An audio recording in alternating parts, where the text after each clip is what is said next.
সাফ অনূর্ধ্ব-20 নারী চ্যাম্পিয়নশিপে ভুটানকে ৩-০ গোলে হারিয়ে পয়েন্ট টেবিলের শীর্ষস্থান অটুট রেখেছে বাংলাদেশ। জোড়া গোল তৃষ্ণা রানীর এই জয়ে চ্যাম্পিয়ন হওয়ার পথে অনেকটা এগিয়ে গেল লাল সবুজ দল। এবং ভুটান কিংস অ্যারেনার প্র্যাকটিস গ্রাউন্ডে বেঞ্চের শক্তি আরও একবার বাজিয়ে দেখার সুযোগ নিয়েছেন বাংলাদেশ কোচ পিটার বাটলার। ভুটানের বিপক্ষে প্রথম ম্যাচের মতো এদিনও তরুণদের নিয়ে একাদশ সাজান। গোলের জন্য প্রথম আধ ঘন্টা সংগ্রাম করতে হয়েছে বাংলাদেশকে।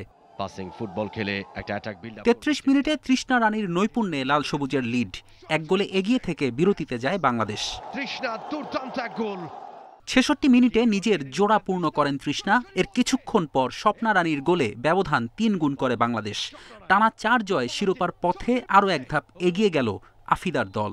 এবং গোল স্বপ্না রানী। আসলে শ্রীলঙ্কা এখনও জয়ের মুখ দেখেনি।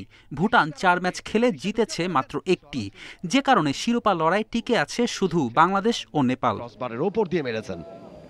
বাংলাদেশ যদি বাকি ২ ম্যাচের একটিতে জয় আর একটিতে অন্তত ড্র করে, তাহলে কোনো হিসাব নিকাশ ছাড়াই শিরোপা উঠবে আফিদাদের হাতে।